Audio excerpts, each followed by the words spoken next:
नमस्कार दोस्तों, आप सभी का मेरे YouTube चैनल में स्वागत है। तो चलिए आज हम लोग फिर से जानते हैं कि यूडेस प्लस में बच्चों का जब आप प्रोग्रेशन एक्टिविटी कर लेते हैं तो वहाँ पर आप लोग को एक काम करना है। जीपी, ईपी, एफपी और पीपी का काम हम लोग को करना है। तो चलिए हम लोग जीपी, ईपी, एफपी और पीपी का काम कैसे करेंगे। तो चलिए स्टार्ट करते हैं। और आपसे आशा है कि आप अगर नए होंगे तो मेरे YouTube चैनल को ज़रूर सब्सक्राइब कर लें और साथ ही इस वीडियो को ज़्यादा से ज़्यादा शेयर एवं लाइक ज़रूर करेंगे। तो सबसे पहले हम लोग क्या करते हैं, यूडेस प्लस में जाते हैं। यूडेस प्लस में आप अपने स्कूल का स्टूडेंट जो प्रोफाइल होता है वहाँ पर आपको जाना है। और जब स्टूडेंट प्रोफाइल में जाएंगे तो हम लोग को जाना है 24-25। ये देखिए इस तरह का जो हम लोग देखे हैं कि आप जब लॉगिन होते हैं तो लॉगिन होने के बाद आप जो है स्टूडेंट प्रोफाइल में जाएंगे। स्टूडेंट प्रोफाइल में जाने के स्टूडेंट मॉड्यूल में जाएंगे और स्टूडेंट मॉड्यूल में जाने के बाद वहाँ पर अपने स्कूल का लॉगिन हो जाएंगे। और लॉगिन होने के बाद सीधे आप 24-25 में आ जाएंगे। और 24-25 में आने के बाद आप देखेंगे कि आपके स्कूल का जो है बच्चों का ये खुलना स्टार्ट हो जाएगा। तो सबसे पहले हम लोग चलिए किसी भी एक क्लास का कि हम लोग जीपी, ईपी, एफपी का काम कैसे करेंगे तो इसका एक उदाहरण के तौर पर आपको हम बताते हैं। तो चलिए हम लोग पहले देखते हैं कि एक 8वीं क्लास का यहाँ पर देखेंगे कि व्यू मैनेज है। तो व्यू मैनेज को जैसे आप टच करेंगे तो कोई एक स्टूडेंट का हम यहाँ पर ले रहे हैं। कोई एक स्टूडेंट है उसका हम लोग देखिए यहाँ पर साइड में लिखा हुआ है जीपी, ईपी, एफपी का हम लोग जो है, और ये जो देख रहे हैं आँख जैसा वो है पीपी। तो चलिए जीपी का मतलब हो गया जनरल प्रोफाइल, ईपी का मतलब हो गया एनुअल प्रोफाइल और एफपी का मतलब हो गया फैसिलिटी प्रोफाइल और पीपी का मतलब हो गया कि फाइनल रिव्यू जो है आपको यहाँ पर करना है। तो सबसे पहले हम लोग जीपी को बटन को क्लिक करेंगे और जैसे ही क्लिक करेंगे तो यहाँ पर आप देखेंगे कि जीपी का मतलब हो गया जनरल प्रोफाइल। तो जनरल प्रोफाइल में हम लोग देखेंगे कि 4.11 में स्टूडेंट का नाम है और यह नाम जो है स्कूल रिकॉर्ड के आधार पर पहले ही लिखा हुआ है। उसके बाद 4.42 में जनरल देख लेंगे, जेंडर देखेंगे कि वो किस जेंडर है। उसके बाद डेट ऑफ बर्थ हम लोग देखेंगे और स्टूडेंट स्टेट कोड जो कि अब जो है नेसेसरी हो गया है कि स्टूडेंट स्टेट कोड जो है उसको मिला होगा, जिसको हम लोग स्टूडेंट यूनिक आईडी भी कहते हैं। उसके बाद जो है मदर नेम हो गया, फादर नेम हो गया, गार्जियन नेम है तो उसको दे देना है। यहाँ पर एक चीज़ ध्यान देना है कि कभी कभी ऐसा हो जाता है कि उस बच्चे का आधार नंबर यहाँ कहता है, देखिए do you want to change Aadhaar detail in SDMS में। अगर आधार नंबर के आधार पर अगर बच्चा का नाम कभी कभी ऐसा हो जाता है कि चेंज हो जाता है तो आप यहाँ पर जैसे ही क्लिक करेंगे तो यहाँ पर आधार नंबर स्टूडेंट का जो है वो डिलीट हो जाएगा और डिलीट होने के बाद फिर से आपको यहाँ पर आधार नंबर ऐड करना है। अगर सब कुछ ठीक है, बच्चे का नाम आधार के साथ ही जुड़ा हुआ है, अच्छा है, तो फिर यह काम आपको नहीं करना है। अब यहाँ पर देखेंगे 4.18 में name of the student as per in Aadhaar card, Aadhaar card में उस बच्चे का नाम क्या है। उसके बाद 4.1.9A में एड्रेस चलेंगे। यहाँ पर ध्यान देना है कि बच्चे का village, post, district, PS, police station ये देना ज़रूरी है। पिन कोड हो गया, पिन कोड आप दे देंगे। उस बच्चे के गार्जियन का मोबाइल नंबर दे देंगे।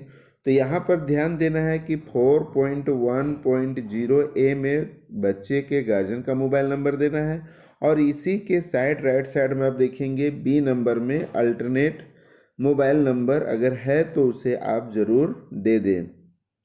उसके बाद है 4.1.11 में कॉन्टैक्ट ईमेल अगर है तो उसको आप दे दीजिए। Mother tongue of the student, mother tongue का मतलब हो गया कि माँ के द्वारा जो है। उसके बाद है सोशल कैटेगरी जो है देखेंगे कि वो जिस बच्चे का सोशल कैटेगरी क्या है उसको आपको देखना है। माइनॉरिटी ग्रुप अगर है, माइनॉरिटी ग्रुप है तो उसमें क्या है, सिख है, बुद्धिस्ट है, फर्सियन है, जैन है, तो उसमें आपको क्लिक करना है। वेयर BPL बेनिफिटरी, क्या वो बच्ची BPL में आती है तो उसको यस करना है, नहीं तो नो करना है। वेयर अंत्योदय अन्न योजना में अगर वो बेनिफिटरी है, लाभ उठाती है, तो उसको आप यस करेंगे, अन्यथा नो करेंगे।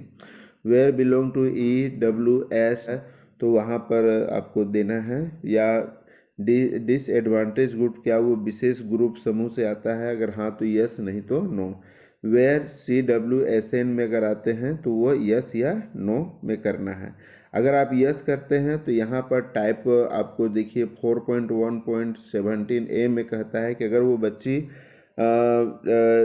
CWSN में है तो वो क्या टाइप होगा, और अगर वो है तो फिर आपका उसका कितना परसेंटेज है वो आपको 4.1.17B में आपको देना होगा। फिर हम लोग आगे आते हैं, where is the student is Indian national, क्या वो भारतीय हैं, अगर है तो यस, नहीं तो नो।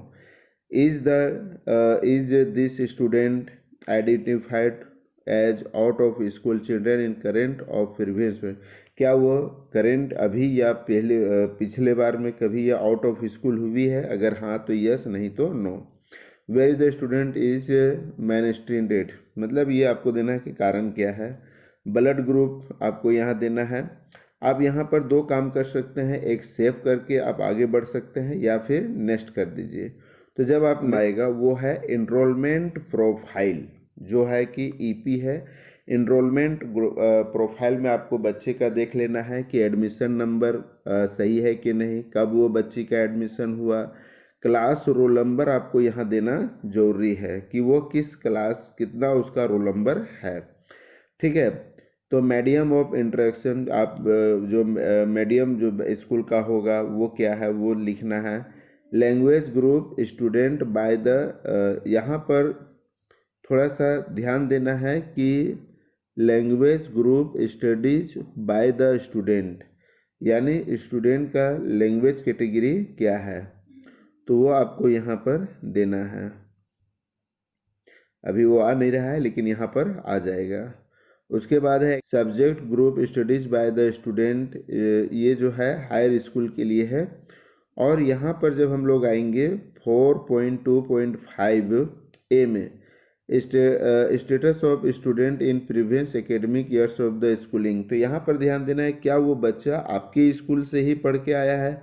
तो यहाँ पर देखिए अगर इसको हम टच करते हैं तो studies is current some school, या स्टडीड एट द अदर, क्या वो दूसरे स्कूल से आई है तो इसको टच करना है। नन या नन नॉट स्टडी, अगर वो कहीं पढ़ नहीं रही थी और आपके यहाँ जो है डायरेक्टली आई है तो आप उसको टच करेंगे। फिर वो किस क्लास में जो है पिछला जो है वो किस क्लास में थी उसको आपको यहाँ टच करना है, चूँकि वो 7 क्लास में पढ़ रही थी तो वो आ गया। उसके बाद enrolled under only private teacher, private school के लिए है। इन the previous class studies result of the examination, क्या वो 7 क्लास में थी तो क्या वो बच्ची पास हुई है, तो यहाँ प्रमोटेड एंड पासेज लिखना है। 4.2.7B में आएंगे, in the previous class studies mark of ओब्लियन परसेंटेज, तो यहाँ पर आपको देना है कि वो कितना परसेंटेज लाई थी। Number of the day student, वो कितना दिन विद्यालय में उपस्थित रही पिछले वर्ष, यहाँ पर देखिए इन द प्रीवियस एकेडमिक ईयर्स, पिछले वर्ष जो है वो कितना दिन प्रेजेंट रही। अब यहाँ पर डायरेक्ट सेव में या फिर नेक्स्ट में चले जाइए, तो आगे का जो प्रोफाइल खुलेगा वो हो जाएगा FP का मतलब हो गया फैसिलिटी प्रोफाइल। फैसिलिटी प्रोफाइल में जब हम लोग आएंगे तो उसको विद्यालय की ओर से या सरकार की ओर से उसे कौन कौन सा फैसिलिटी मिला है। Where facilities provide of the student for the years of filling data, यानी आपको ये डाटा भरना है तो यस है ना। उसके बाद इफ 4.1 में yes then the fill of flowing detail, तो यहाँ पर आपको देखना है कि क्या उसे ये फिलिंग डाटा मतलब हो गया इस वर्ष का आपको देना है कि वो बच्ची 7 में थी अब 8 में आ गई है तो 8 में हम उसे क्या दे रहे हैं। तो यहाँ पर देखें फ्री टेक्स्ट बुक हमने दे दिया है, फ्री, चूँकि ये हर स्टूडेंट को फ्री यूनिफॉर्म आता है तो उसको आप यहाँ पर टिक लगा दे सकते हैं क्योंकि वो डायरेक्ट खाता में आता है तो आ जाएगा। उसके बाद फ्री ट्रांसपोर्ट फैसिलिटी में अगर उसको दिया है तो वहाँ पर टिक लगा दीजिए। फ्री बाईसाइकिल है, तो चूँकि इस वर्ष जो है 8वीं क्लास के बच्चों को साइकिल दिया गया है। चूँकि ये जनरल बच्ची है तो अभी इसको नहीं मिला है, और बाकी जो है बच्चे को साइकिल जिसका मिल चुका है, यहाँ पर आप टिक लगाएंगे तो यहाँ पर टिक आ जाएगा। तो यहाँ पर आप फिर देखेंगे फ्री हॉस्टल, अगर हॉस्टल में है तो यहाँ पर आप टिक लगाएंगे। फ्री स्कॉट्स है तो उसमें आप टिक लगाएंगे। फ्री मोबाइल या टैबलेट या कंप्यूटर मिला है तो उसको, या फिर और कुछ मिला है तो आप इसमें टिक लगाएंगे।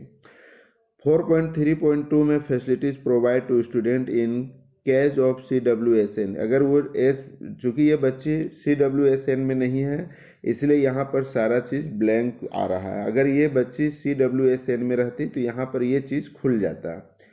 ठीक है। 4.3.3 में हम जाते हैं तो where student has been the screen for the specialist learning disability SLD। SLD का मतलब हो गया स्पेशल लर्निंग डिजेबिलिटी। क्या वो स्पेशल डिजेबिलिटी दिव्यांग के तहत वह क्या सीख रही है? तो अगर वो दिव्यांग के लिए सीख रही है तो यहाँ पर यस देंगे, अन्यथा नो देंगे। उसके बाद 4.3.4 है where student has been screen for the autism spectrum disorder यानी ASD, अगर वो डिसऑर्डर से संबंधित है तो यहाँ पर अगर वो डिसऑर्डर है उसके शरीर में तो वो आप यस देंगे, और नहीं तो फिर नो देंगे। 4.3.5 where student has been screen for the attendant defective, ये उस बच्चे में पाया जाता है ADHD, तो उसको आप यस करेंगे, अन्यथा नो करेंगे। Has the student been identified as the gifted या टैलेंटेड, अगर वो बच्ची किसी तरह से गॉड गिफ्टेड है, जैसे हम लोग बहुत सारा चीज़ होता है कि अगर वो किसी का बहुत तेज है या किसी चीज़ में टैलेंटेड है तो यहाँ पर आप यस देंगे, अन्यथा नो देंगे।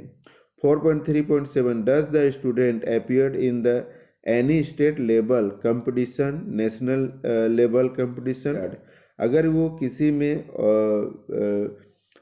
अपीयर्ड हुई है तो यहाँ पर आप यस देंगे, अन्यथा नो देंगे। तभी ये बच्ची ना स्टेट लेवल कंपटीशन में नहीं गई है, नेशनल लेवल कंपटीशन में नहीं गई है, ओलंपियाड में भी ये बच्ची का अपीयर नहीं हुई है।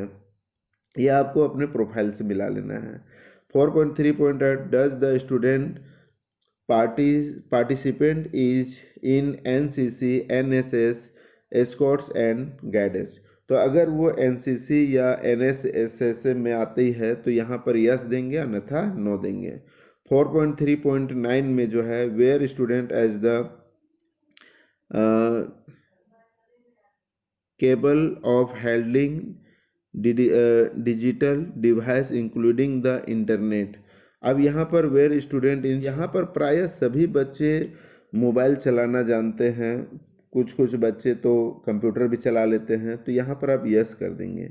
अब यहाँ पर देखेंगे 4.3.10A में स्टूडेंट हैज़, तो आपको पहले क्या करना है कि उस बच्चे का आप जो है सेंटीमीटर में आपको लंबाई स्कूल में आपको मिला होगा तो उसका लंबाई आप यहाँ पर लिख दीजिए, और स्टूडेंट वेट इन KGS, KG में आपको स्टूडेंट का यहाँ पर नाप लेना है और यहाँ पर लिख देना है। Approached distance student resident to school, ये नया चीज़ है, तो यहाँ पर आपको एक बॉक्स में देना है कि विद्यालय से उस बच्चे का दूरी क्या होगा। तो लेस देन 1 किलोमीटर यानी 1 किलोमीटर से कम है, बिटवीन 1 से 3 किलोमीटर के बीच में है तो उसको देना है, बिटवीन 3 से 5 किलोमीटर है तो उसको देना है, मोर देन 5 किलोमीटर से ज़्यादा है तो उसको देना है। तो लगभग ये बच्ची का जो है बिटवीन 1 से 3 किलोमीटर, लगभग 1.5 किलोमीटर से ये बच्ची आती है, मुझे मालूम है, तो यहाँ पर हम उसको ये दे दिए। उसके बाद आपको यहाँ पर देना है कि complete highest education level of mother father legal guardian, ये दो चीज़ नया यहाँ जुड़ा हुआ था, जो कि एक चीज़ हमने जोड़ा, और दूसरा चीज़ जो है आपको यहाँ पर लीगल गार्जियन या मदर फादर का हाईएस्ट जो माता पिता दोनों को आपको देखना है कि दोनों का एजुकेशन क्या है, और दोनों में जो सबसे हाईएस्ट जाएगा तो उसको आपको देना है। तो मैंने ये पहले ही कर लिया था, तो इनके पिताजी जो हैं वो अपर प्राइमरी तक ये पढ़े हैं, माँ जो है वो प्राइमरी तक पढ़ी है, तो यहाँ पर हमने अपर प्राइमरी डाल दिया। उसके बाद फिर जो है आप यहाँ पर सेव एंड नेक्स्ट में जाएंगे। उसके बाद जो है सबसे लास्ट जो आता है वो आता है आपका profile preview. PP, profile preview.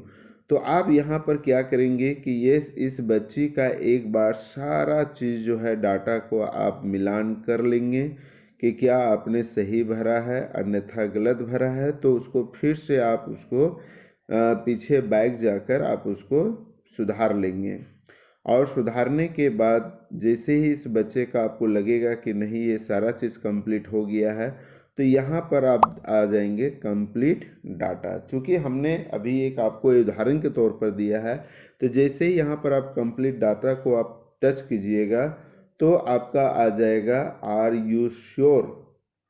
तो जब आप इसे करेंगे तो यहाँ पर देखिए are you sure you want to complete the data. अब ये आपको एक इंफॉर्मेशन दे रहा है, जैसे हम इसको क्लोज या ओके करेंगे तो यह बच्चे का सेव हो जाएगा। और इस तरह से हम जो है यूडेस प्लस में बच्चे का जीपी, ईपी, एफपी और पीपी का काम करना है। तो फिर मिलते हैं नई वीडियो के साथ, तब तक के लिए सभी दोस्तों को बहुत बहुत धन्यवाद। मेरे यूट्यूब चैनल को जरूर सब्सक्राइब करेंगे। धन्यवाद।